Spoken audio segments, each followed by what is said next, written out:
E aí, terceirão, tudo bem? Bom, dando continuidade às nossas aulas, a gente parou falando sobre bacias hidrográficas, que são essas bacias aqui, né?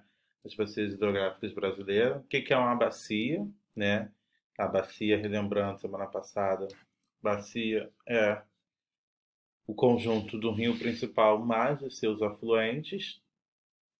E aí, a aula de hoje é falar, como eu disse, sobre as características de uma bacia, né? A continuação da sua aula, perdão, é falar sobre as características das bacias hidrográficas que existem no Brasil. Bom, eu não vou ficar aqui lendo uma por uma. O vídeo de hoje vai ser curto e o que você precisa fazer também vai ser curto, porque isso é uma parte mais teórica que você precisa ter no seu caderno.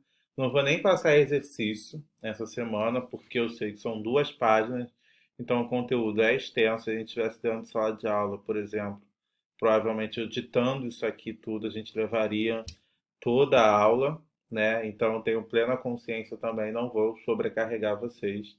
E na próxima semana a gente vai fazer os exercícios. Bom, o que que eu preciso dizer em relação a cada uma dessas bacias, essas características? Bom, a bacia hidrográfica da Amazônia ela é considerada a maior bacia hidrográfica que a gente tem no Brasil, né?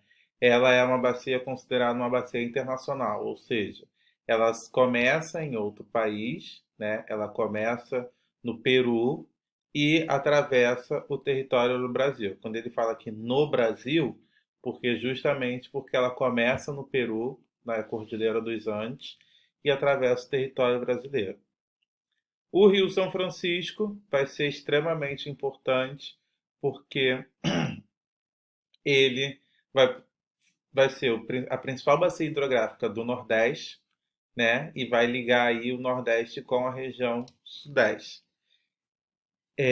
O que que essas características falam também? Para que que as águas dessas bacias são utilizadas?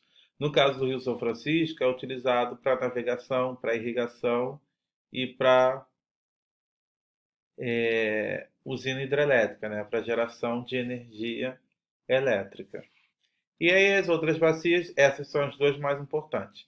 As outras bacias é só para vocês saberem se localizar aonde ela está no território brasileiro e a bacia que faz, por exemplo, parte do seu estado. Algumas bacias, conforme vocês podem ver, como é o caso da bacia do Uruguai, bacia do Paraná, bacia do Paraguai, elas são consideradas o que a gente chama de bacias hidrelétricas, hidrelétricas não, desculpa, bacias internacionais, que são muito utilizadas para a energia das usinas hidrelétricas. Isso que eu ia falar e me confundir, né? Que é o caso da usina do Paraná, né, com a bacia hidrográfica do Paraná, a bacia hidrográfica do Uruguai, a do Paraguai, que inclusive o Brasil pega um pouco dessa energia que o Paraguai não consome tudo. Então, essas são essas características das bacias hidrográficas que vocês precisam ter em mente e que são altamente explicativas. Por isso que eu falei que a aula de hoje não seria tão longa no quesito de vídeo, só seria longa para vocês copiarem, tá? Então, mais uma vez, como eu falei, vou dar só colher de chá para vocês. Não vai ter exercício, vou querer todo esse conteúdo copiado no caderno. Só isso. É, Me parece também que eu consegui consertar o que estava acontecendo lá no Google Classroom, que vocês não estavam conseguindo adicionar a aula, tá? Se vocês tiverem algum problema, me avisem, mas a princípio é para anexar lá. Se não conseguir, pode mandar pro WhatsApp, tudo bem? Bom, gente, então é isso. As bacias hidrográficas, no geral, que vocês precisam ter em mente, elas, na maioria das vezes, são utilizadas para geração de energia elétrica, para navegação, e para irrigação, né? Então, esse potencial de água doce no Brasil é explorado basicamente dessas 3 maneiras.